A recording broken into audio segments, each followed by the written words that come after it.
Okay, sounds good. 3, 2, 1. Hello and welcome to Gaming Together, a cooperative podcast. I'm your host, Philip, and I'm here with my co-op partner, Nave. Each pod we play through it. Okay. Each pod we play through a tennis match and relay to you the yellow ball. If this is the game, the Canada of... Okay, I don't know what you put in the notes, but this is unreadable because you really threw me off at the start, but we're just going to press on. So yeah, I'm Philip, and I'm here with my co-op partner, Nave. So Nave, you are fresh off the mail route. You've been out there for like 16 hours or something, and I roped you into the studio to make you record. How you doing?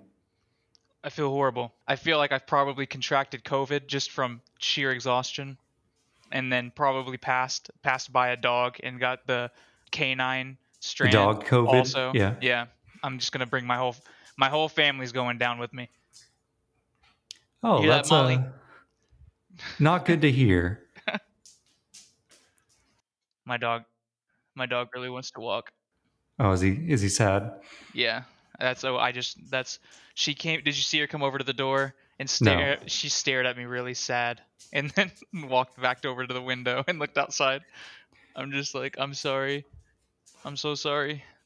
Oh, well, that kind of fits the tone of our game of the week for this week.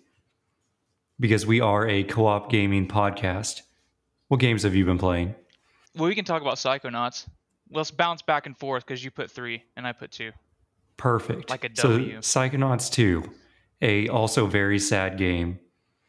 How far have you gotten in this game? Because this game is actually very sad. Okay, finished it. Oh, you finished it? I haven't finished it yet. I've been just kind of slowly playing we can't through. Talk about it then. Okay, yeah. How far have you made it then? Hold on a second. Spoilers warning for anybody that hasn't played it yet. The game's still really new. Yeah, I'm not gonna spoil a whole lot. It's gonna sound like nonsense when I'm talking about it anyway. But I got to the Astro lathe. Yes. And okay, you were right there then. Yeah. I almost got done, but then my mom came down to visit. Just everyone came down to visit this last 3 weeks, and so my mom came down to visit, and I took her out to eat like some pretty good Mexican food, and I just forgot that I was playing that game because when I came back, I started playing Yakuza, which we can talk about in a minute. But yeah, man, Psychonauts is a lot deeper than I was expecting it was going to be. Because if you remember the first game was nowhere near as serious as this one. Like, it's still very jovial. You don't remember the meat circus? Yeah, I remember If this series were a swimming pool, Psychonauts 1 is the shallow end, and Psychonauts 2 is the deep end. If that makes any sense. Yes, that makes sense. Emotional significance is concerned. Because there's a lot of stuff that's in there that it really hurt. And I've been drinking a lot, like, playing this game. Like, just, like, not, like, heavily drinking, but just, cracking a couple of them with my dad, just playing this game. And they'll be talking about stuff, and he's like, I don't really know what they're talking about. And I'm just, like, gripping my controller, just like, oh, I'm so sad. I can't cry in front of my dad. Just having sad dad beers. Yeah. But Psychonauts, good game. Definitely recommend. Very good. Which I do want to say one thing. I went back and I played the old Psychonauts maybe 4 years ago. I got it on Steam when it was like $2. And I was like, I'll go back and play Psychonauts. And it crashed on me in the cutscene right after the final boss battle. And then I reloaded it up and it put me right before the final boss battle. I'm like, I'm not doing that again. And then in Psychonauts 2, the same thing happened where it crashed in the cutscene right after the final boss battle and put me back before the final boss battle again. So I had to rebeat it because I had to see the true ending for this one. Do you feel like maybe that's because you're on the OG Xbox?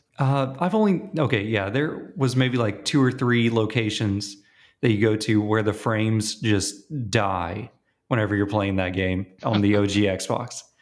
And I played a little bit on my PC, and I noticed no problems, like max graphics. This game isn't crazy demanding, but it looks really good. Yeah. I've been wondering about that because I every now and then I'll be at work and I'll listen to some of our previous episodes, and you'll bring stuff like that up, and I always forget that you're playing on the original, the VCR box. I forgot. Yeah, it's big. Like, is it loud? How loud is the fan? No, I don't think it's not loud. Now that I've noticed, like I've heard like the old PlayStations were apparently lawnmower strength. I was just listening to Sacred Symbols, and they were talking about that. I think it was Sacred Symbols Plus, the one with Dustin and his friend, but they were talking about how loud the PS4 fans were, and all I can think about was my OG Xbox before I gave it to my brother-in-law. It wasn't the Xbox itself, it was the power brick that was just loud, and it always scared me like it was going to explode. I was like, I don't know. Wow, I've not heard that one. But have you heard about the new PlayStation debacle with the new models of PlayStations? Oh yeah, did you? Okay, so okay, we're gonna go off topic for a second. We're already off topic, but yeah, the heat sinks are a lot smaller and have a lot less metal. Yeah, and the Did you fans hear? are like a tiny different model, like So two. this guy that broke, I think he's the guy that broke the story or the YouTube channel. It was two guys, Are you right? talking about Austin Evans? Yeah, which Yeah, funny I talked story. to you about him like, months ago. I was like, yo, you see this guy? Yeah, I knew, so I knew who he was just because of that, and that was the only reasons because you brought him up. But the funny thing is that my name's Austin and my last name is Evans spelled backwards. So I will remember that guy forever, and also the fact that he got dogged just because his name is just my name, and I'm like, how weird is that? But the whole Stanley Yilnats situation with that last name. But yeah, he got doxxed. That's not nice. Don't do that. Don't Yeah, he dox was people. getting internet bullied by the PlayStation fanboys. It was very sad. Yeah, I've been kind of off Twitter for like a week because there's a lot of political stuff going on with like Texas and stuff, and Oh yeah, I I know don't what you're really want talking to bring it about. up, but Yeah, let's not get involved. I'm getting to the point where I'm like gonna start muting some words, and because I see that stuff and it just disheartens me because everyone's just so mad. It was such a nice little utopia of happy gaming, like nostalgia that I was in for a long time, and then all of a sudden, just Kool-Aid Man smashes through the brick wall, and all of a sudden I'm reading about horrible stuff, and I'm like, I don't like this. Well, let's talk about something less horrible. How about them Yakuza boys? What is Kiryu and the gang up to this week? Well, this is great. I don't know if this is like a. I'm not gonna like spoil stuff. I'm gonna kind of like what is it? What is it? Shimmy around it. Yeah, put on your tap shoes and dance around it. One of the characters, and this I think this is well, I was gonna say I think this is like spoiled in the achievement list, but I don't know if they're secret achievements or not. Just the playable characters. In Yakuza 4, Yakuza 5, and Yakuza 0, you have a wide variety of characters in the cast that you actually play as, rather than in Yakuza 1, 2, the rest of them, you play as Kiryu just on his own for the most part, right? One of the characters you play as is this little girl, Haruka, that is basically his daughter, like his like adopted daughter, essentially. After like the events of the first game, he basically like just that's who she attached herself to, was Kiryu. Everyone attaches themselves to Kiryu because he's the manliest man in the universe. But Haruka's whole story arc is like, you're an idol. Now, how familiar are you with like Japanese idol culture? Because I'm not familiar with it at Only all. what I know from Death Note, where it was just like his girlfriend was just like popular for some reason. Did you watch Death Note? She was an idol. Yeah, that was the whole thing. And Oh, she was see, like that flew. famous. Like I'm saying, Yeah. that shit flew over me. I was just like, oh, cool. There's this goth chick now. I guess I was just following along for the ride. I just want to see him writing the notebook. Yeah. Which, funny enough, you bring up Death Note. What was I watching yesterday? Oh, it was Yakuza. So okay, this is not a spoiler. This is gonna be too vague to be a spoiler. So, but okay, how am I how do I say this? There's a guy with a notebook. No, you're looking for something for no particular reason that I can say, and you're opening up a safe, and there are two things in there, and one of them's a notebook, and I was like, oh my god. And I looked right at Maddie and I said, So she had a stupid. death note. And she just started laughing about it because she's just like, what is, because she has barely any, she's like spotty knowledge of the game, just what she's been exposed to from me and what I scream. Because sometimes things will happen, I'll pause the game, I'll run into the bedroom, I just grab her shoulders and I'll be like, can you believe he would do this to her? You know what I mean? I can't help myself. But Which, for the listeners at home, Death Note is a TV Japanese cartoon about a high schooler who finds a notebook that whoever name he writes in the notebook will then die however he writes it. And he gets into a bunch of hijinks because it turns out his dad's the police chief the whole time. And then he makes friends with this other detective, and it's a whole thing. Yeah, Yeah. and the second half is bad. Don't bother with it. All right. What was I talking about? Yakuza 5. Yeah. Okay, so that's all you know about idol culture. Well, the whole chapter is about winning the Princess League, and it's just a rock band mini game of dancing.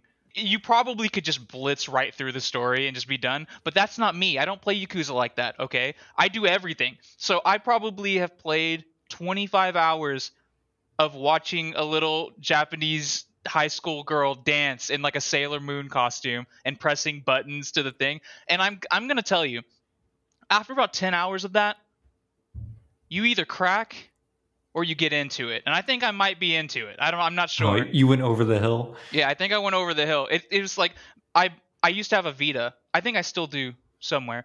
But I bought, do you know what Vocaloid is? Those are the robots that sing. Yeah, it's Right. like really girly stuff, right? Well, I bought this game for Maddie, and she didn't like it. So I was like, okay, well, I bought the game because I bought it digitally like a dum-dum.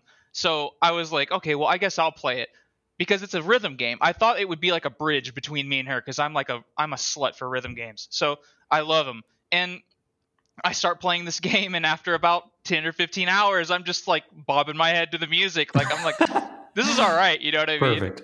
Yeah, Yakuza's very good. I just got through all of that, which is, oh, dude, have you ever spoiled a game for yourself? I swear this connects to Yakuza. I spoiled Yeah, some shit for myself. probably. I can't think of a Like, moment in time right now. tell me if you've ever had this kind of like moment, because this is exactly what happened to me. All right, and again, I'm gonna try not to spoil shit, but I would say I'm like a historian on Yakuza up till 5. Like I know quite a bit. It's like taking up it's taking up quite a sizable chunk of my brain power. Like a lot of my memory, a lot of old PlayStation 2 cheat codes are gone. Yakuza storyline took its place, right? Nice. Of course. Well, there's a guy named Akiyama who comes in after Haruka. You don't have to remember any of this. Don't worry about it. But so this guy, he was in the 4th game. He was one of the main protagonists. He's a protagonist in this game as well. And he's got this like sad backstory, and there's a whole bunch of stuff going on. Well, he's like a loan shark, kind of like a good guy loan shark. He gives out money to people who need it, right? Well, but then he collects. well, that's the thing. He doesn't. I can't get into it, Phil. Don't derail me. I can't get into it. But All right. so he was talking about lending some money, right? He's like, I lent the money to this person that's important to the story of 5, yada yada yada. I went, oh shit, is this person the whole time the person from 4? Like, I was like, is this person that is important in this game the person from the last game that kind of vanishes halfway through the story? I was like certain, right? I was like, I'm pretty sure I just connected the dots, all right? But I had to know for sure because I needed to know so I could process the information correctly, right? Well, because this whole game is about just wild speculation, and they just give you breadcrumbs until the big reveal 25 hours later. So I looked this girl's name up on Google. I was like, is this girl from Yakuza 5 in Yakuza 4? The wiki page pops up. I was a fool for clicking this, all right? Yeah, because yeah. the wiki page doesn't have like little buttons to click for spoilers and shit. So I click on it, right? And I'm like, I'm just going to scroll down real fast and just look for Yakuza 4, right? Because I can't type in, or I probably could have typed in find on page Yakuza 4. Yeah. In my head, I was like, I can't do that because I don't know. It'll probably brought up 100,000 times. So I'm like, I'm just going to scroll down real fast. The very first scroll on my phone, I immediately see married to blank. And I went, oh no, I just spoiled almost probably everything. Now, every single thing that happens, I know this thing, and I'm like, I was livid. Like, Maddie had to calm me down. I was violent, probably. She had to get Molly away from me, because I probably would have wrung her fucking neck if she looked at me wrong. Oh, I'm sorry to hear that, man. That's really a rough time. Yeah, but it's making that chapter really hard to get through because now I feel like this whole chapter is leading up to that reveal. You know what I mean? Yeah, I And get it's you. just gonna be like, oh man, I already knew that, but whatever, you know. Which, not whatever, to talk about the magic of not being spoiled for something, I am currently playing through Final Fantasy 13, or Sword Boys 13, as some might know it. And Sword Boys. yeah, That's Sword Girl game, right? yeah, that's the only person with a sword is Sword Girl, the main character, Lightning. It's really ridiculous how much of an infatuation they had with that character. You know, there's 3 Final Fantasy 13 games, and Final Fantasy There's 13 three is of one them? of the yeah. I thought there was There's there was 13.1 and then 13.2. there's 13, and then 13.2 is it's not even about Lightning. It's about her sister and some random fuck boy. But the third game is called Lightning Returns, and I've never played that one actually. But it's guess who it's about? Lightning. because because you play about a third of the 13.2, and you're like, I guess this isn't about anyone in the old game besides this girl. And guess who that game's secretly about? It's Lightning. also about Lightning. Yeah, she's basically the god of thunder. So Well, I'm about 5 hours in at this point, and I'm loving it. And Lightning definitely is putting off big Master Chief vibes, where she just walks into a place and she's like, "I need a weapon." And then meanwhile, you have the was it Zaz, the dude with the that's chicken that lives in his hair, the yeah, the comic relief, chocobo. who's like, "I need to get out of here. I'm sticking with you." And he's like He's just Sergeant Johnson in his way, just like trying to hang in there. so I it's been so long since I played that game, so I wouldn't even know how far you were, anyways. But Okay, we just made it off the Crystal Lake, which is the very beginning of the game. I was gonna say that's a lot. There's a lot of like crystals all over the place in that game. Oh, I that's think the it's other all thing. about that. It's just the insanity of the lore because okay, talk about no spoilers or whatever. I'd usually just I've only played Final Fantasy 15 and 7 at this point, and both of them, of course, have their own insane lore world. The only thing that seems to carry over between them is the names of the gods, because there's like Shiva and Yeah, Omega, Shadow the Hedgehog, whatever, usually and chocobos and yeah, and moogles. Chocobos, like the animals are the same. But what gets me with this one is I instantly get dropped in, and my 14-year-old daughter's watching me play, and they're talking about, oh, we gotta stop the vestige before it becomes a La Seal or something like that, and I'm like, what is going on here? And they're I like, have we're like in the cocoon, and I'm like, is the cocoon a city? Is it a country? And then they're like, we got to stop the pulse. And I'm like, you guys are just making stuff up. This is very Halo, where they're just saying like the big words like, I'm the arbiter and I work for the prophet. And we got to find the ark. the worst offender in my like recent memory is multiple times I've tried to read a Clockwork Orange.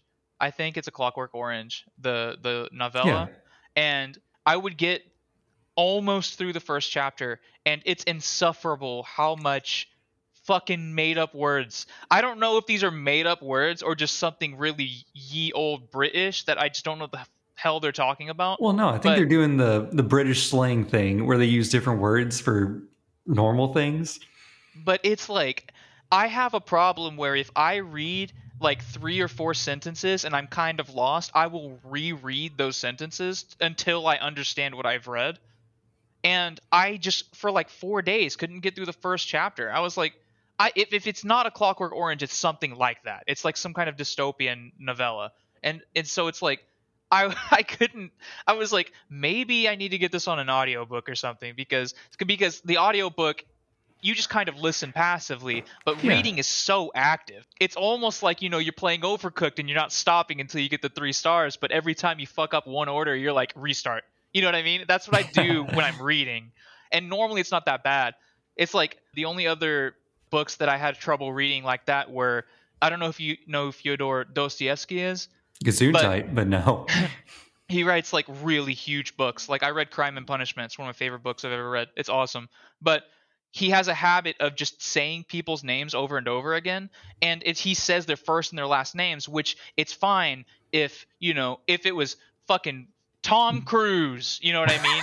Like I someone thought you were easy gonna to say remember. John Jones from last time. But it's like Fyodor Dostoevsky and Ryadu Dvorsky, and I'm like, they're all the same fucking name. Like, I think their last names are just like the son of Fyodor. You know what I mean? Like Yeah. Fyodor Stovich or whatever. And I'm like, this is making it hard for me because it's like, I don't know, but I got through it eventually, and it's really long, so I don't know. I don't have that kind of time anymore to read like that, but.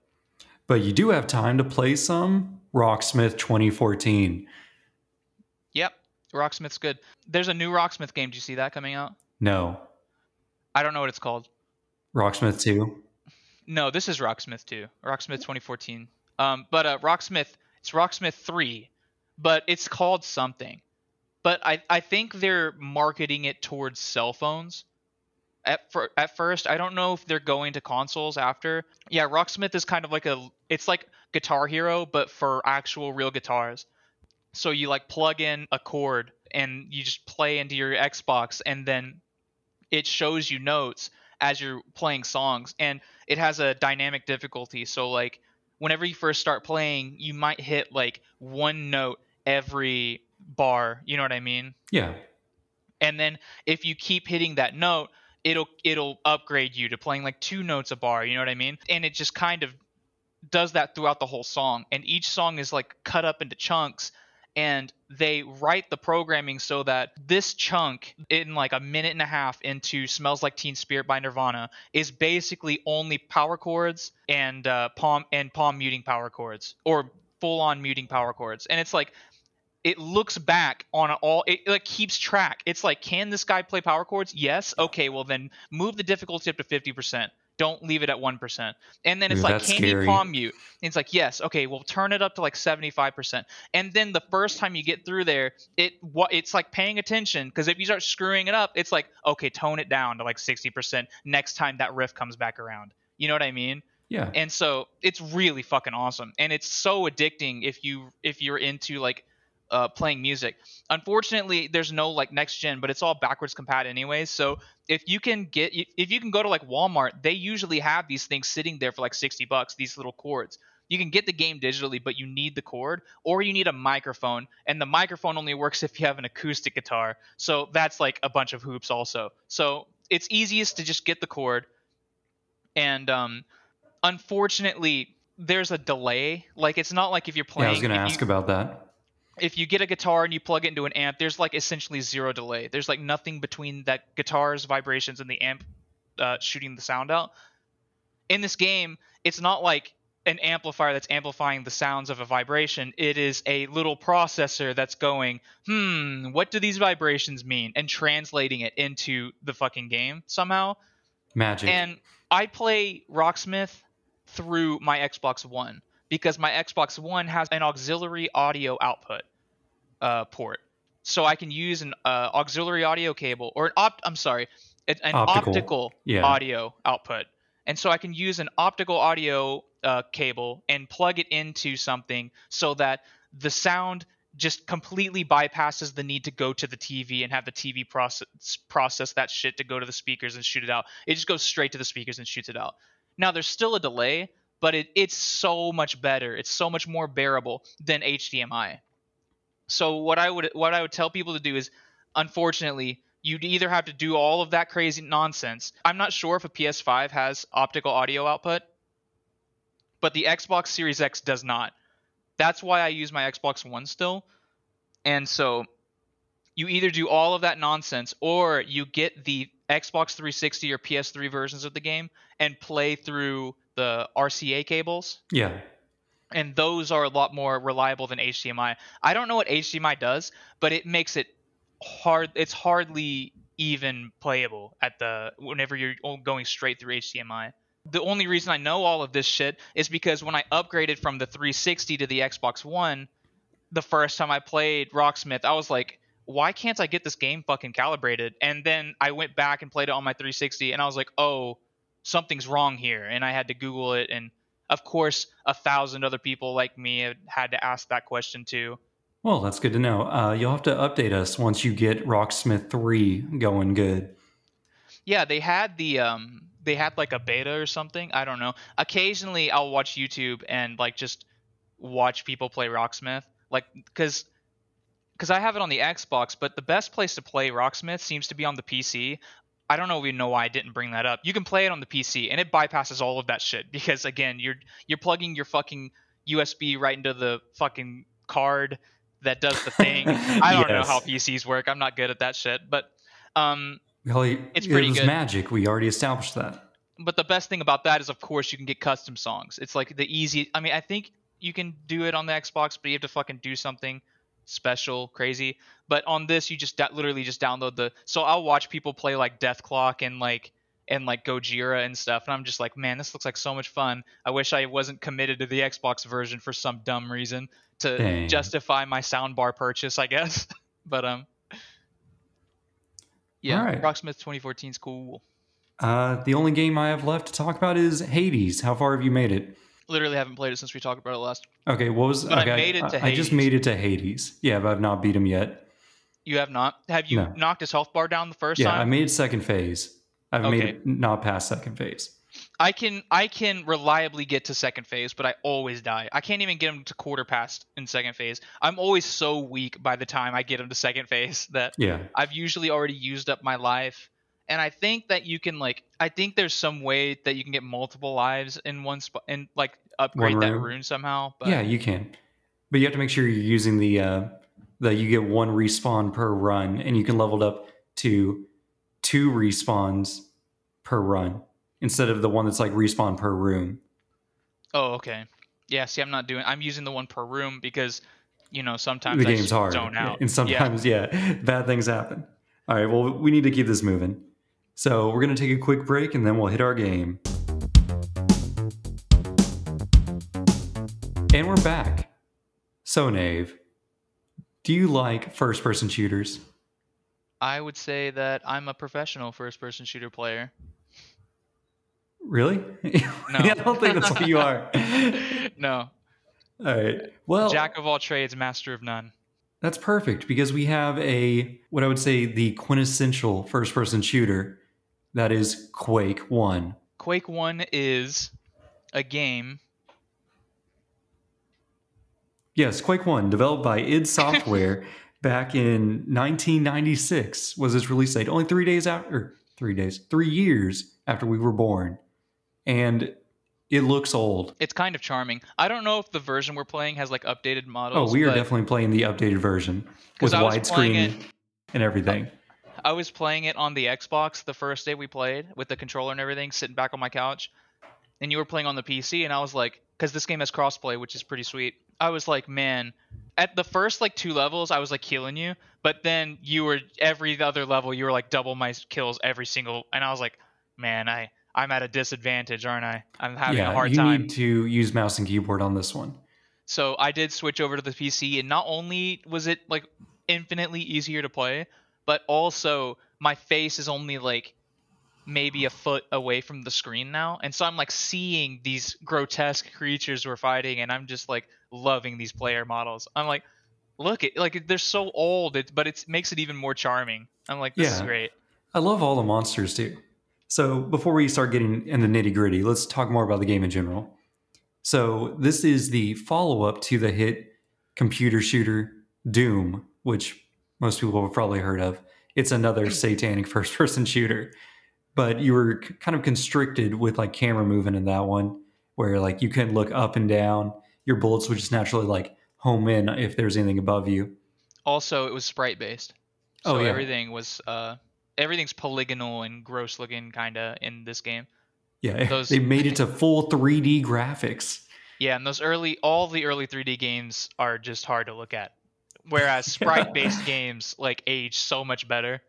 These early like triangles for arms and like it's not great. I don't know. It almost makes them scarier. Like the little jumpy boys, like they jump out and they just have like swords for arms because it's just like a single triangle.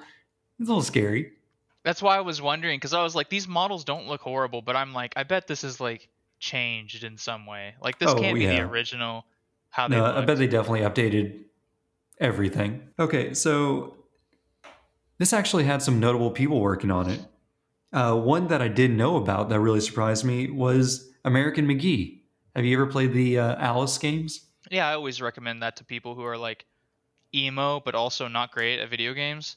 I always show that game to them, and they're like, "That's something I'm gonna play." And then the platforming is not very good in that game as it's aged longer and longer. But I mean, it's I never played the first Alice, but Alice Madness Returns, that one, love the crap out of it. Great game. the first one's pretty cool too. On the 360, you got like a code to redeem the first one as like, Yeah, and it was just kind of like a DLC for the first game, or is it a reboot or is it a sequel?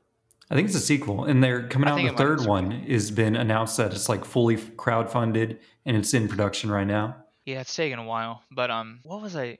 I'm thinking about something. There is a YouTuber who did. I don't want to say it's Civi, but I think it might have been Civi that did a playthrough of American Mickey's Alice, the very first one. Or And like a no-hit run or something. no, just playing it. I don't think it was Civi, but that's the only person off the top of my head that would play that game, I guess. Oh, it is Civi because it was so American McGee, the game before that he made was like horrible, like just a horrible fucking game.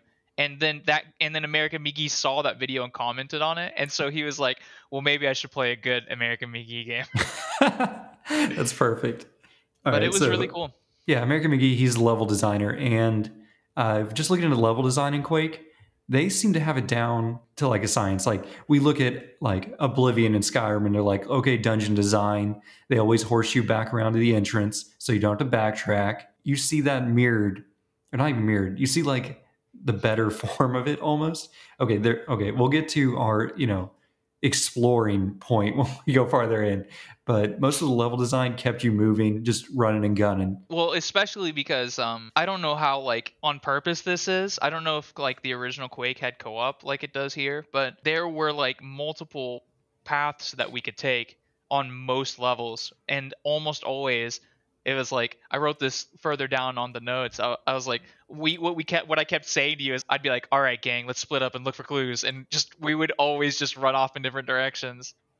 And then we get to either end, and I'm like, I need the silver key. And you're like, well, I just have a bunch of dudes in my way. And then I have to double back just to kill. And I just see piles of dead bodies on the way. Like, yep, this is the way. Which, speaking of the fucking keys, I might be going too far up now, but there were so many moments in that game where you would rocket jump because you saw a key, and you would rocket jump to that spot and get the key and be like, that's what I was supposed to do, right? And then like we would continue along the way and loop all the way around the map and then open the door that went to that key room, and we were like, oh no. We wasted our time. We didn't need to come this way. Yeah, okay, so that's a level design. Sound design. Have you ever heard of the 9-inch nails? That's what you put in the nail gun. Yeah, no. Like, there is a nail gun, and on the side of the ammo, it does say at the little 9-inch nails logo. But they are or did you say it's one person? Because I don't actually know the band's Trent history. Reznor. Gesundheit. Trent, But yes. Trent Reznor. I don't know if it's one person. I might have made that up. I might have gotten them confused with Gorillaz. Or they might be the same band. I don't know. They might be the same people. All right, but anyways, they play kind of like a grunge alternative rock. Pretty Kind much. of like electronic-y, woo-woo, you know? Yeah, I don't say industrial because it's like a whole other thing. But anyways, Doom was famous for like kind of riffing on metal tracks. Like in the backgrounds, they would have their own little like MIDI keyboard versions they'd mix in with the background tracks. Yeah, That's pretty fucking much. great. Is that Ride the Lightning? Or is that Master? I think it was Master of Puppets was the one they ripped off like real big. Yeah, for the E1M1 sound song. Is it soundtrack? I don't know. Anyways, What am I talking about? They ended up getting actual band to work on the Quake soundtrack. Which, can you comment on the great quality of soundtrack there is? You hardly ever hear it. Yeah, it is a very quiet game for such a big game. Is that what you wanted me to say? Yes. I didn't know. Like That's my honest opinion. That's how you know. Yeah, you barely hear it, and when you do hear it, it just sounds like extra distorted guitar just droning in the background. It does sound really cool sometimes, but you're always hearing and it just something happening. Yeah. There's always something loud happening. Maybe we just had our Our volume mix is sliders bad or screwed something. around. Yeah, But maybe. Moving right along, there's John Romero, John Carmack, and Adrian Carmack. Like they were all, I don't know, computer program engineers or something crazy like that, right? do you know who Yeah, you said, right? yeah, Do you it's know who something those like people that. are? John Romero. John Romero, I think he was the one. Apparently, he did like work on the Apple II computer or something crazy like that. John Romero is the final boss of Doom 2. Okay, yeah, but he's also a person that designed the game. We need to link the Yeah, we are you're not getting, Doom historians. what is it? Ahoy, the Ahoy YouTube video. That's just a big fucking thing of Doom. Well, should we do the Quake one or Doom? Because I would say Um, because the Doom one's more in detail, and the Quake one kind of assumes you watch the Doom one. You know what I mean? I will link them both. But anyways, these three Sure. dudes, each of them does like apparently some crazy computer wizard work that pushes gaming or like computer gaming ahead by like years or like sets a standard. We always talk about Warcraft being like the basis of so many games. Well, before Warcraft, they had Quake, which was heavily modded and was the basis of like Team Yep. Fortress that then They basically yeah. just gave their code out. Like the whole thing was like in the original Doom, they did this thing called WAD, a WAD. Where's all the data? I think that's what it means. But it's like you're looking at me like I'm crazy. I I've never promise heard I'm this not. one.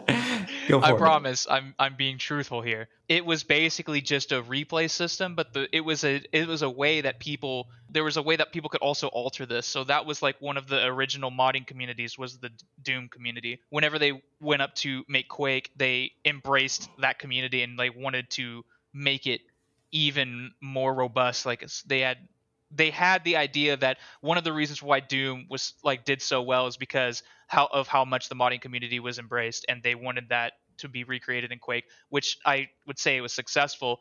Not as like notorious as the Doom modding community, but Yeah. They went on to make other games, which I cannot remember, like Shadow Warrior or something. Wasn't that one of them? are you talking about id Software?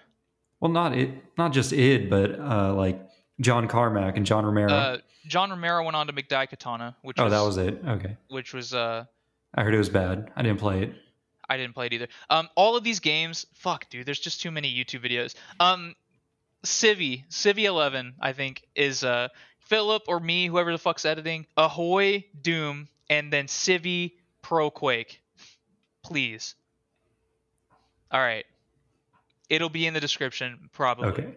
So watch those videos if you want to learn more about the history. And I have no idea who Adrian Carmack is. I think John Carmack works at Facebook now or something, like for a VR or something like that. Oh, cool. I'm literally, I don't know what I'm talking about. Please move on. Okay, let's take a quick break then. Again? And we're back. Okay, Nave. This is a co-op game. We played it cooperatively. And for game mechanics, I see you threw some things in here. I did not put anything in these notes at this point, so we're going to go off what you put. By writing in almost a Jill sandwich, I think you're talking about all the traps that are just all over the game. Yeah, well, you kept saying that over and over, and it would make me laugh every time. So I was like, I think I had died, and I was frustrated, so I just alt-tabbed and pulled up the doc and just wrote that in there. There's so many traps. All right, first with a moment. Almost a Jill sandwich is a reference to Resident Evil 1 where Jill gets locked into a room where the ceiling is coming down on her and Barry shows up and just opens the door. And I think he says like Jill's like, thanks. And she's like, Barry's like, Jill, you were almost a Jill sandwich. Yeah, and they just roll with it. The first no Resident one Evil says anything was after so that. bad. It was so goofy. And you're in the middle of a horror mansion with zombie dogs chasing you down and everything else. Yeah, the voice acting for the English dub was notoriously horrible, but it's almost like campy and charming now at this point. But like back then, this was like, what in the hell am I playing right now?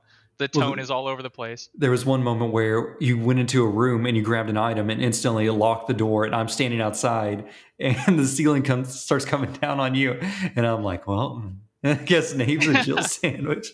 Well, that was the thing. So this is one of my favorite things about first-person games, especially first-person shooters where like you can see where the other person is aiming, like Halo or whatever. Yeah. Because I walked in the room and killed like 2 demons, and then Philip was like, "Looks like Nave's a Jill sandwich," and I turned around and I saw you looking around trying to find a way in, and like, and in this game, if you look up, your character model's head doesn't look up, his whole body tilts like 45 Yeah. degrees, and his feet are like his first foot is whatever foot's up front is like hovering in the air, Your whole like body he's laying back reclines. on a recliner. Yeah, that's what I was gonna say.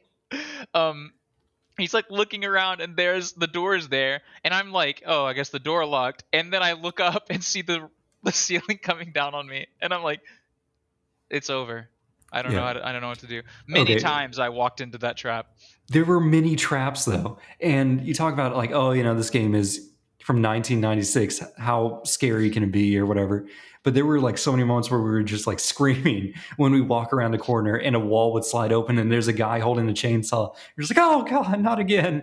We were like playing we're playing the like third last DLC that's in the newly released Quake, and I opened up a door and there was a bunch of dudes at the other side just immediately shooting at me, and you were like, "Oh, what a surprise! we've been ganked." Yeah, there were so many moments where I'm like, oh, I don't think that will ever happen again. As we like walk around a different corner and there's another group of guys, like, and it's not even like they'd just be like in position. It was like a wall would slide open and there'd be like 5 dudes in a room with nothing in it, and they're just there to shoot the crap out of you when the wall slides open. It's like, what were they doing in there? It makes you paranoid when you walk into a room and there's nothing in there, and you're like, "What is this? Like, what am I?" Like, Yeah. like I'm not. I don't even want to walk to the other side of the room. There was a couple of those where it was just like a bridge with like walls on the side, and they would just like slide open like drive-through windows, and there'd be like grenade launcher boys trying to blow you off the bridge. And it's like, why? What are they? Why would they make this? Oh my god, that's a great segue to the second point I wrote. Oh, rocket jumping with your friends. Yeah. So this game is famous for pretty much inventing the rocket jump, as far as I can tell, and it's when you just take the rocket launcher, point it at your feet, and pull the trigger, and it will launch you across the screen, like all the way across the map. If there's ever a platforming part where I was like, oh, I really can't be bothered with this platforming right now because I'm using my broken controller that makes me walk sideways. So I'm just going to rocket jump. And I remember at one point you were like gearing up to go across like a lava maze to go to the other side. And I had rocket jumped across a previous lava maze to get to you. And so I see you and I'm like, here, let me go first. And I just rocket jump directly into the lava.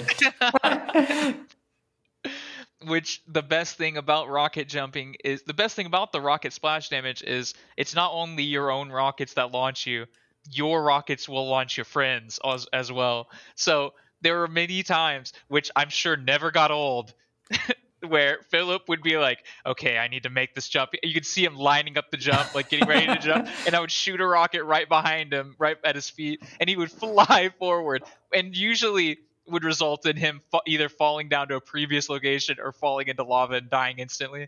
But and he'd be like, you like, no, Nave, stop, don't do it. Oh, Just and there were waiting so for many me to points, shoot him. like we talked about the jump scares, where you were very trigger happy, or like everyone is in this game. And so we are moving at Mach 5 constantly. This game has no sprint. It's just full speed running every step you take. And so we run around the corner and we make direct eye contact with each other, and both of us were just like blast, shotgun blast each other. Which is because our fucking skins, the default skin is of the very first enemy you ever see, of the random Marines walking around. So it's like when you first see each other, especially when you first start playing, you're shooting each other constantly because you can't differentiate who's who. Okay, so we've been talking about just like kind of like the little cutesy thing this game has, but that's mostly because this game is, if you boil down a first-person shooter to its boilish bones, like, as far as it goes down, this game has it all. It has like multiple weapons. It has ammo types. It has different enemies that you have to use like kind of different tactics to it. And this is like, Doom's the big granddaddy, of course, but this is the first like fully 3D modeled shooter, like first-person shooter that I would say that really like takes the cake. It's one of those kinds of games. I think maybe Doom is a little bit more boiled down, like to the essence of what it means to be a first-person shooter. Not full 3D. Well, but what I'm saying is like, if you took anything away from Doom or Quake, I don't think it would work. You know what I mean? It would like Yeah. fundamentally like mess up the flow of the game. It's that boiled down. Like it is just raw, Okay. unadulterated first person shooting. You know what I mean? There is one thing that you could take away: all What? the flavor text at the end of each level. Like, it is not necessary. This is definitely like the most Dungeons and Dragons thing I will ever see. Let me just read this to you, and let me see what you feel. This is what happens after you defeat the first level, the first boss. As the corpse of the monstrous entity Chthon sinks back to the lava whence it rose, you grip the rune of earth magic tightly. Now that you have conquered the dimension of the doomed, realm of earth magic, you are ready to complete your task. A rune of magic power lies at the end of each haunted land of Quake. Go forth, seek the totality of the 4 runes. Yes, and that is all the story you get in the game, by the way. Like, you might be able to notice more from just like the enemies or whatever, but as far And as then you handed get to you, you get those. and then right after that, you get teleported back to the main hub, and it's like a fucking Yeah. fucking teleport. What is it? You know, like the bat. What is the sound? Do you remember? It's such a goofy. It's like it sounds like something from Oh, that it's pinball the game that was on all Windows 95 computers, the with the spaceships. You know what I'm yeah. talking about? It's just like a swoop, and then you're like back. It's like a little like the most generic teleport noise you can imagine. But that stuff totally made it for me. Like the Dark Lord, the goat with 1,000 young that bleeds endlessly in the forest. I love the The stupid, fuck are you cheesy talking love. about? What? The main bad guy. Shub Nigorath. Yeah, is apparently based on the Cthulhu mythos goat with 1,000 young that lives in the forest or something like that. It's some crazy endless the sound from space or the color out of space or something like that. I don't remember. I feel like I read all of them too. Some of them you would skip on accident because like you would beat the boss and then like click immediately and then Yeah, like it it would would say be. one word and then it'd be over. I don't know. Oh, that's the other Phil's like, thing. oh man, and I'm like, I didn't oops. get to read the lore, and it would type out so slow too. Like you could not like you would read the same sentence like 5 times before it finished that long-winded spiel. Every time we got to the end of a chapter, I would towards the end, I would just get up and walk away just so that you can read the lore. I would go straight to the fridge.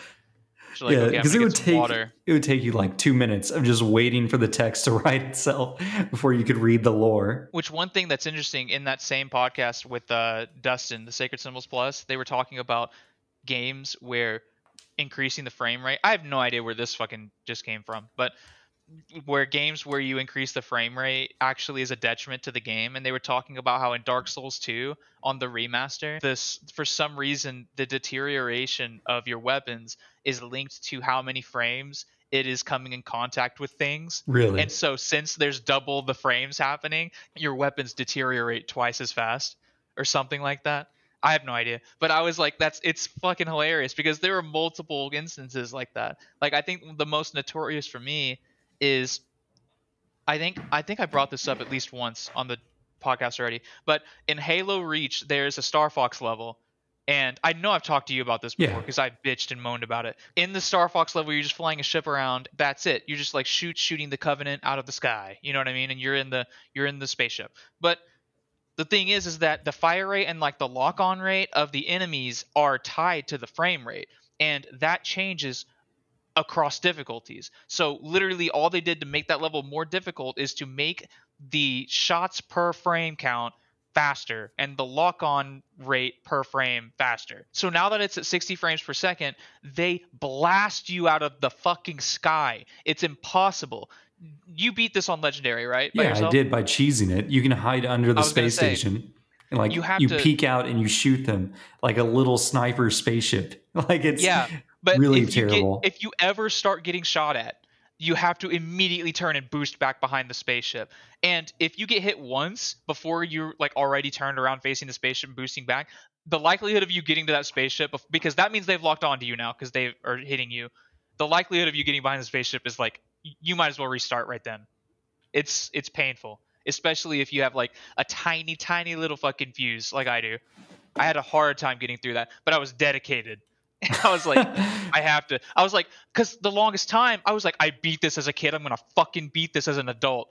And it took me like 2 or 3 days, not of straight of playing, because I would play until I got pissed off, which probably took about an hour, and then I'd be like, okay, I can't do this anymore. Well, like the third day, I looked it up, and it's like a bunch of people. Of course, I'm finding a forum of a bunch of people bitching about the same thing, and learning about why it's like that. It's like, Well, speaking of determination, determination actually helps a lot when you're playing co-op in this game, because in the solo experience, you would literally have to like save scum your whole way through the game, unless you were a master at the game, you know? But in co-op, we had infinite respawns. So it was just meat into the meat grinder the whole Yeah. time we were playing. Because of course we were like, well, we're going to play on hard, right? Because we didn't know Nightmare was a thing at the time, which I'm glad we did not play on Nightmare. we played one whole chapter on Nightmare. And as far as I'm aware, it just made the enemies do a lot more damage. And it made, instead of having 100 health as your cap, it made it 50, which was horrendous. Yeah. It was not good. It just made the meat grinder move faster. As we would just fly from spawn, go out there and basically fight 2 enemies, and then get hit by 1 grenade and die. Which you want to tell how what your loadout is at the beginning of each chapter? Oh, and what determines that? Okay, yeah. So however you end the chapter before is your loadout you carry into the next chapter. Old Wolfenstein style. Yeah. We had a couple bad runs where Nave would come in and he was like barely survived the last fight. And so he had like 12 health coming out of the gate. And so I would spawn with like 98 because I grabbed a health pack before we left.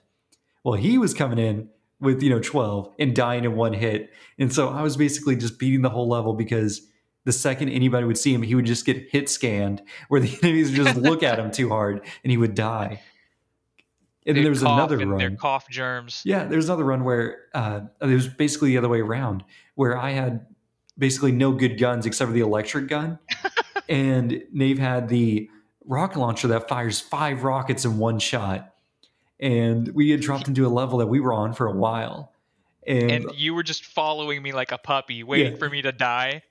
Just so I could pick up his rocket launcher. Because I was doing no damage otherwise with my crappy like 2-shot electric gun. Then I was out of guns. You were just like blasting things like you had like 80 missiles or something ridiculous. And so you never ran out of ammo. We would be playing for a while and you'd be like, okay, I think we might be close to the end. I cannot die. Yeah. I have to live.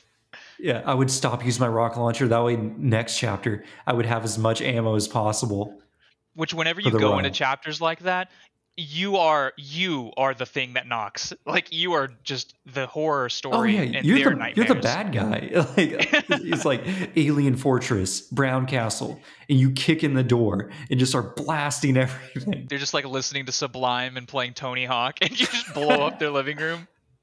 Well, what's amazing too is that it makes me want to go back to the rocket jumping thing where we would walk into a room together and you would run in front of me and I would hit you just because you've walked in front of me, and you would fly across the room and I would watch you as you're flying, like looking around like, where the hell am I? Like, what the hell's going on?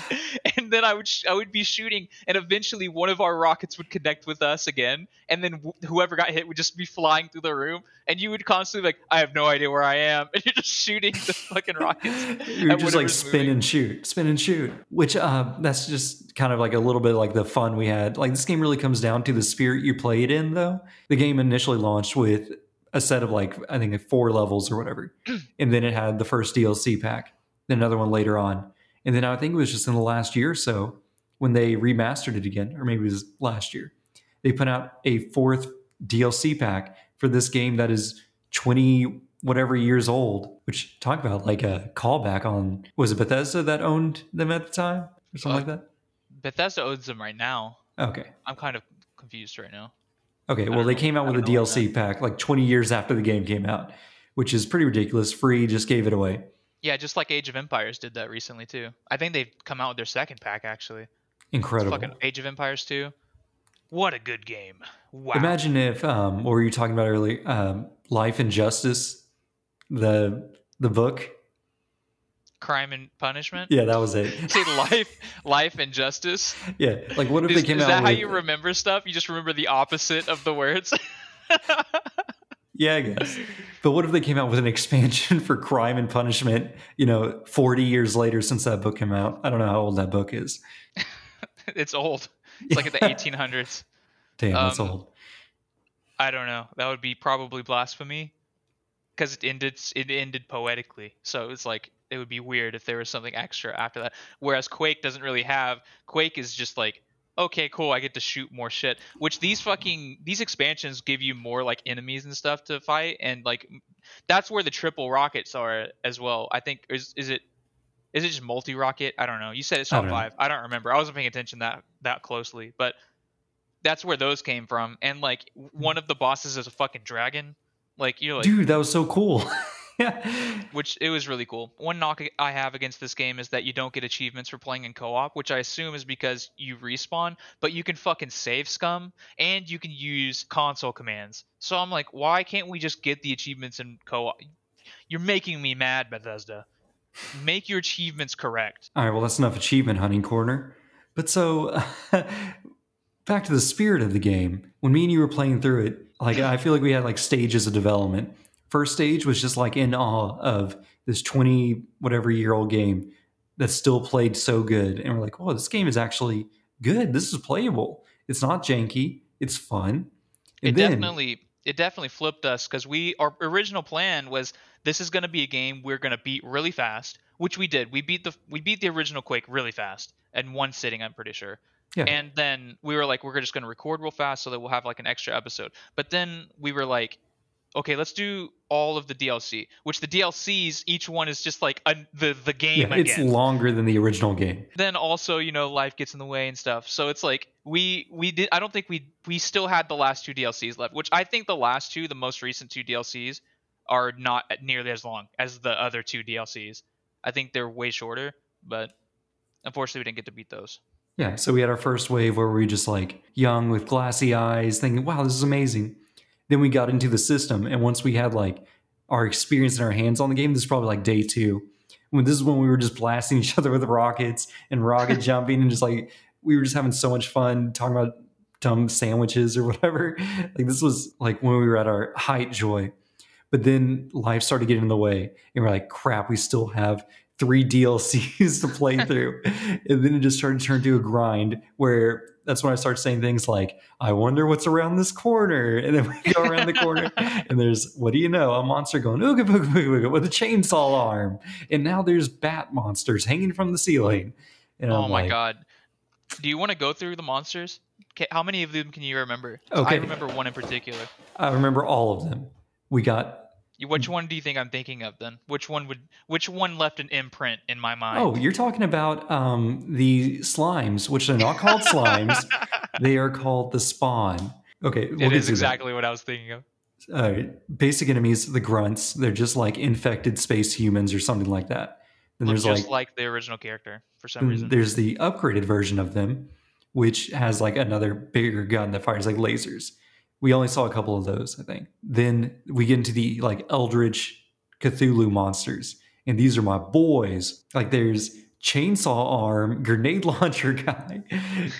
Who drops 2 rockets when you beat him, even though he takes like 5 or 6 rockets to kill. Yeah.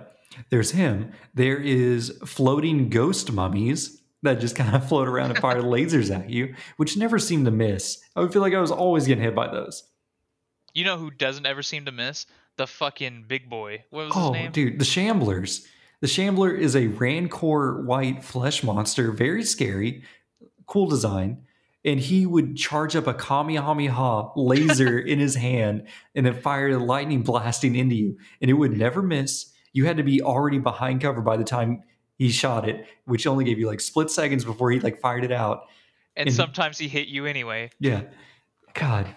And they were explosion resistance, whatever that means, So the only thing that really hurt him was the lightning gun, would just like insta kill him pretty much. Oh, dude, I want to real quick veer off there. So in the DLC, there were these. I think even in the original game, you can see like Jesus crucified Yeah, in giant places. Jesus. Yeah, it was so Well, weird. sometimes they like one time he was in like a not a watercolor painting. What are those stained glass windows? He's like it was like a stained glass window on a wall of Jesus, and I got my shotgun and because there's okay, so the way you interact with things is you either rub your face on it or if it's above face height, then you shoot it. And there's a billion secrets that are open this way. Like you see a window, you go bang, you shoot the window, and you're like, okay, nothing happened, whatever. But sometimes it'll open a secret or something. So I shot this Jesus thing with my shotgun, and then it said, "Do not defy God," and then it shot a lightning bolt out a wall. And I turn and look at this wall, and I'm like, "Is there a secret there?" And then Philip goes, "Oh God!" And then he dies instantly because that picture was electrocuting him And I was through the player wall one, across the so map. of course it targeted me and just instantly roasted me. And I literally did the thing where you have to get up out of your chair and walk in a circle because it's like I'm just laughing like, oh my, Philip just died because of me. And it's also like probably the 27th time that he's died because of me. But I digress. Okay, so Probably in that one sitting of playing. then our other favorite monsters, the Vors and the Spawns. The Vors are bad. The spawns are worse, but let's do I think you meet the Vors first. So it's like a spider monster thing, and it spits out little mini nukes that go half a mile an hour. So they are slowly moving towards you in a But they're homing beeline missiles. path. Yeah. And you're like, oh, I'll just hug around the corner. It would walk around the corner to hit you. And it would usually almost always kill you because you were like whittled down from just like the grenade boys from beforehand, chainsaw boys. Oh, you know But who also, I skipped if the you knights. but it's like also if you were hiding behind that pillar, it walks around the pillar and blows you up and then knocks you out of the pillar to Yeah. get hit by other things. But yeah, the knights. So those guys are annoying. Before we hit our big boys, we'll talk about the knights. There was two of them. There was like Little Knight, which is literally just a guy in a suit of armor. And then there was a big knight who was a magic guy in a suit of armor. And Who would shoot magic lasers at you in yes. a fan. And if you can imagine what it's like to use firearms like a shotgun against guys in suits of armor, it's exactly how you imagine it. Where they just walk in a straight line at you and you're just blowing them away. Which, by the way, do you want to explain how I was learning all the enemies' names? Oh, so of course this game has what would say like almost like a debug chat menu thing.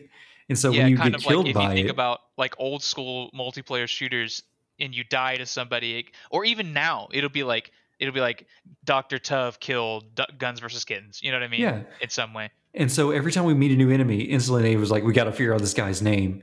And then he would try and get killed by it, which got us to the spawns, which is this blue little jello enemy on the ground. And I'm like, oh, Nave, there's one right here. We got to figure out what it is. Let's see if it can kill us. And it took like a minute straight of it was slapping us around for it to finally kill us. And we're like, wow, these things are weak sauce. They're lame. Well, no, actually, they're not lame. They are the basilisks from Dark Souls 1 of Quake. Like these are the last things you want to fucking see whenever you're or the toxic boys and fucking Blighttown. Blighttown, Yeah, these guys were real bad because if you killed them, they would explode and kill you. If you didn't kill them, they would enrage, where they just started flapping around the room like flop, flop, flop, flop, flop, flop, flop, flop, and they'd slap you multiple times. And there's Like always like 20 of them. if you ever seen My Hero Academia, the scene where Deku gets oh fuck. Gran Torino's teaching Deku and Deku's like bouncing all over the damn fucking room. That's what they do. I don't know how else to explain it. Like maybe Flubber. Yeah, it was just like Flubber. Did that happen like in Flubber? Didn't that happen too? Where Flubber bounced around the room. That's a generational gap that I just bridged from My Hero Academia to Flubber. I'm quite proud of myself. All right. So let's hit on what do you think playing this game cooperative actually brings to it? Like, what is the point of the cooperative implementation? It makes the game infinitely easier to beat, as you know, it's almost like turning on, because if you're playing single player, you die, you fucking restart unless you made a quick save, in which case you can save scum throughout the whole level, which almost everyone probably did.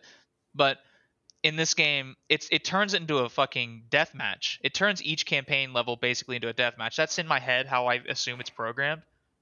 especially since it goes, if you die in the slime, it's like you couldn't handle the slime or something. Dr. Tough couldn't handle the slime. Yeah. It say shit like that. Because when you die in the multiplayer, it always makes fun of you. You know what I mean?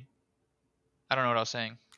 Uh, I'll step in. I was So, explaining something. like the way the co-op is implemented, it definitely brings a different experience than the single player, which I enjoyed way more than the single player because I went back and tried to play a little bit by myself, and it is just depressingly lonely after playing it through with how we did it. Like, oh, we joined in a random lobby at one point where there were two other people that were just like playing through the game because I think my internet died for half a second. Yeah, I joined some random guy, and then you joined me, and these guys were in game chat talking, and they were like, "This guy's name's Guns versus Kittens." The guy was like, "Yeah, it's pretty funny," and I have no idea where they are in the map, but I only have a shotgun and an axe, and I only have like 12 bullets, but they're like on chapter 3, like mission 3 or 4, and I'm just like, "Oh no, I'm not going to be able to kill too much." And I find them, and they're genuinely playing through this game the first time, which we had already beaten the OG campaign at that point. So I'm like trying to get to the end, but they're just exploring and they have the guns, I'm just like, just standing at the door, like, This is wish the I one. could. We need to go in here. It's really cool because it just got released on Game Pass. It just got remastered and put on the consoles in general, the first game. So it's on PlayStation as well. It might be on Switch. I don't know. You Well, think you think the Switch could run Quake? oh yeah, definitely. It's definitely on Switch as well, by the way. Okay, good. Is it cross-plat all the way, or is it just cross-plat with PC? It's probably just PC. Depressing. Yeah. All right, so let's take a quick break and then we'll come back with our final thoughts. Feeling good? At this part right here, are you looking at the notes? This Yes. part right here, I keep seeing it in the corner of my eye, and I keep thinking it says "take a dump" at the end of each level. Yeah, I see what you mean. Anyway. And we're back. All right, Nave. So you are at a fancy party, and everyone there is talking about first-person shooters. You have your Call of Duties, your Halos. Let's see, what other first-person shooters are there? Fortnite. Apex, not Fortnite. Fortnite's not first-person. So you got your Apex boys, you have your Tarkov boys, and they say, "Hey, Nave, what first-person shooter would you like to talk about?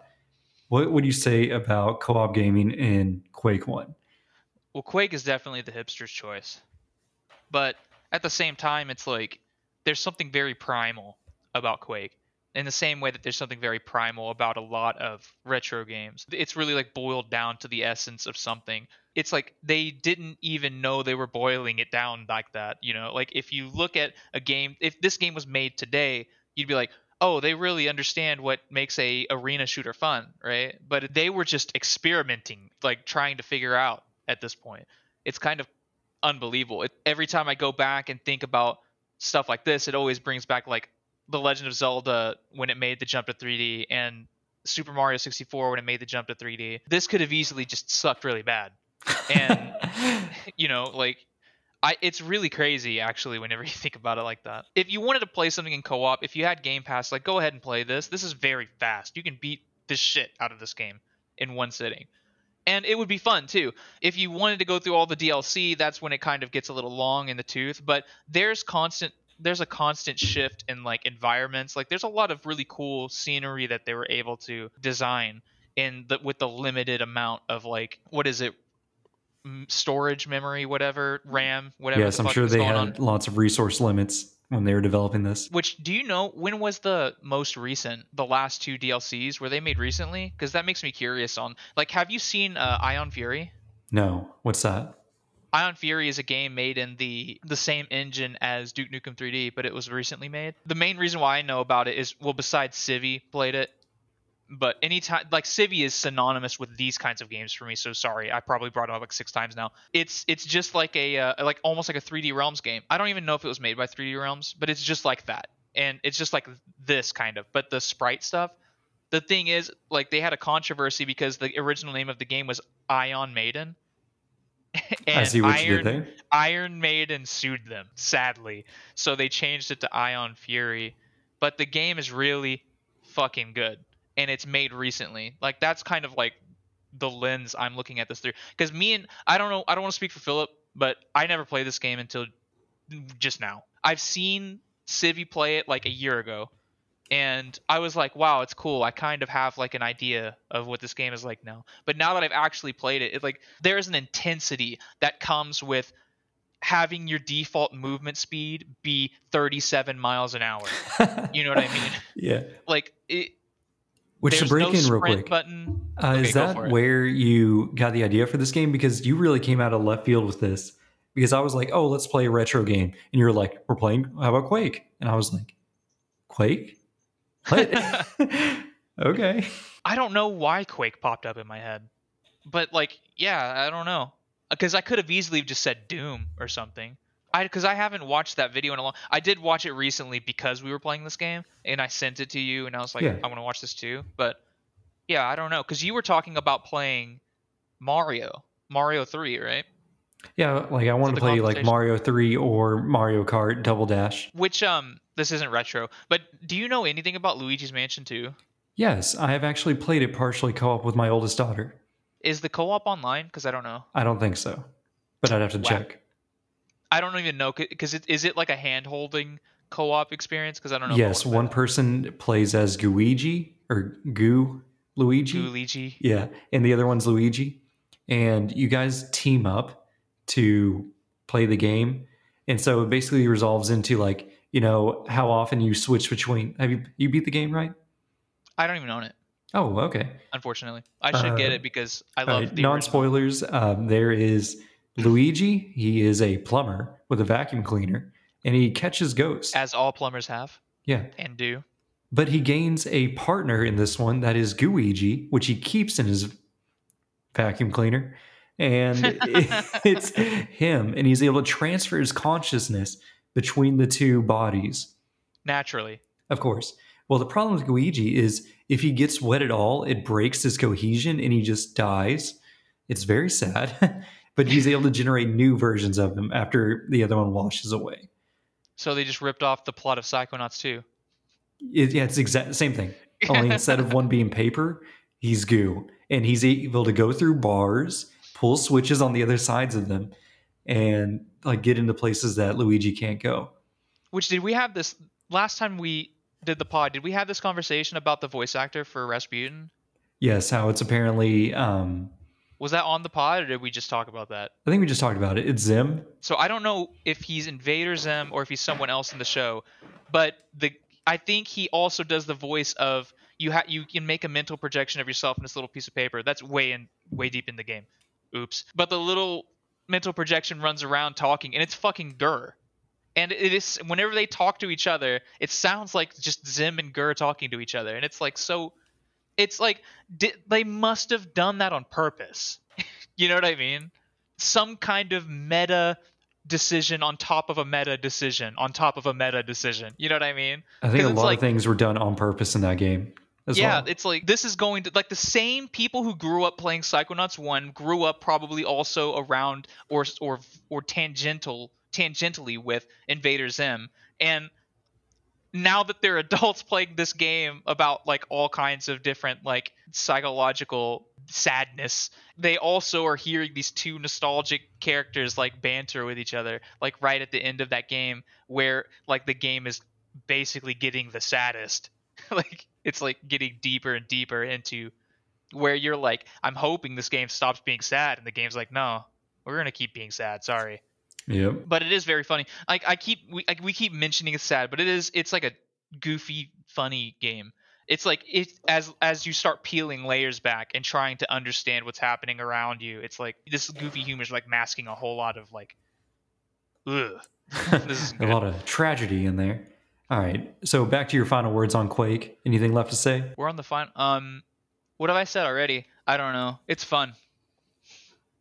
Perfect. It's fun. Shoot some people. It's only like 2 gigs, isn't it? Yeah, it was fairly Even if small. you don't have a PC, you don't have a mouse and keyboard or anything, the game's fine on the controller. Make sure you turn the sensitivity up because it's way too low at the beginning. But also, even if you're using mouse and keyboard, like this game was designed with dumpy mice, like with the trackball and shit, you know. But so the hitboxes of the enemies are massive. I think the very latest Civi video he was talking about, I think he mentioned the Vor explosions and also the hitboxes from Quake. where you can shoot your shotgun a body and a half away from the enemy you're shooting at, and you will see blood splatter in that open, empty area because the game just gives it to you. It's like, Close enough. here, take the shot. But that definitely helps when you're playing on the when you're playing with the controller. It's like reverse aim assist, where instead of your aiming reticle getting magnetized onto the enemies, it just wanted bullet shifts. It curves the bullets for you. Yeah, like gets them where they need to go. All right. Play it with your children. They'll love it. They won't have nightmares. If I were to recommend Quake, I would recommend it. I had a lot of fun. I had never played this game before. If you had to recommend it, you would recommend it? Yes, I would. I stand by it. So I had not played this game beforehand either when you recommended it. And I was like, okay, yeah, like I've always been a fan of the classics. You know, I'm no historian, but we like to go back and play old games and see old stuff. I don't even know how to say it, but like I'm willing to look past the ugliness of a game to see if it's good. Most of the time they're not good. I've played a lot of old games that are kind of bad. Pretty much anything. Glover. You know, I haven't played Glover in 20 years, so it might be good. I don't know. That's the first game that came to my mind. It's more like I'm like, what about the Game Boy games? Not Game Boy Color, but Game Boy games. Let's go back to those. That's too old for me. Yeah, they're I can play unplayable. Tetris. I can play ye old Tetris and maybe the Mario Land games, and obviously Pokemon Yellow. I grew up on Pokemon Yellow, but that's Game Boy Color. Not counting. No, Pokemon Yellow was it Game Boy Color? I'm pretty sure Red and Blue were on the original Game Boy. Was Yellow that much later? Yeah, Yellow was like the special edition that came out after Red Blue. Are you gonna look this up right now? I need to Google this now. Okay, so I'll go back to my review. So Quake, good game. Definitely have some high spirits. Try to get more than 2 people. I bet like if we had more players, it'd be so much funner because it's just like 4 murderers that go into an ancient spooky castle to fight monsters. And you just clear it in solid like 5 to 20 minutes, depending on if you get lost or not. Most time we did not get lost, except for the pyramid level, one of the DLCs. The thing was terrible. So just go play Quake. Okay. I didn't hear anything you said, but okay, so it says, hold on, I'm getting a lot of information now. The Game Boy Color is a new iteration, yada yada yada, all previous Game Boy, yada yada yada. Its first introduction to Pokemon was with Pokemon Gold and Silver. See, this is what I thought. But then the international releases of Pokemon Yellow adapted the Super Game Boy palette to act as the Game Boy Color title. Because the Super Game Boy, you plugged into the Super Nintendo, and it would put color on the TV. But I think the original Yellow Game Boy was a Game Boy Color. Like, I mean, the Pokemon Yellow Special Edition Game Boy. The one that I said that I had as a kid. Yeah, it was a Game Boy Color, not a Game Boy Classic. So I definitely played it. See, now that I'm reading this, I close my eyes and remember, and I do see it in color now. Because in my memory, it was not in color. But now I'm thinking about it, there was definitely color. Yeah, for you listeners at home, there was a time when Game Boys were not in color. Yeah, it was this shitty green and black. I think it was green because it was like easier to see, but also cheaper to make it that way. All right, Nate. Well, that's interesting. Yeah. So, what are we going to cover next time?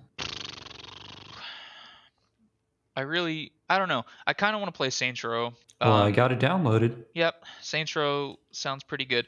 What else do we have? We didn't write anything here. Usually we have like 5 or 6 games and we just grab a couple. But this time we forgot to write anything. So. Well, this is also kind of a late night episode. Got to keep it down so don't wake up the kids. All right, well, we'll just aim for Saints Row. Is there anything you want to say to our co-op partners before we head out?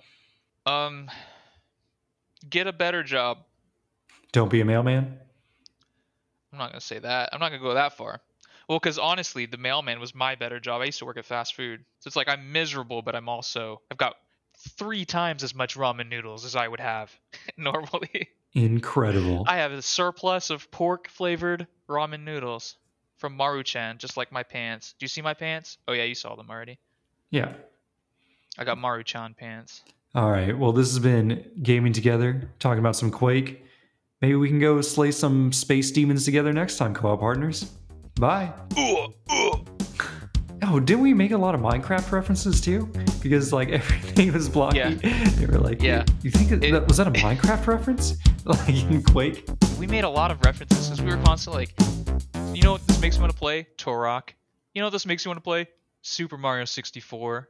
Like we were just talking about old games All right, constantly. stop it recording. End it.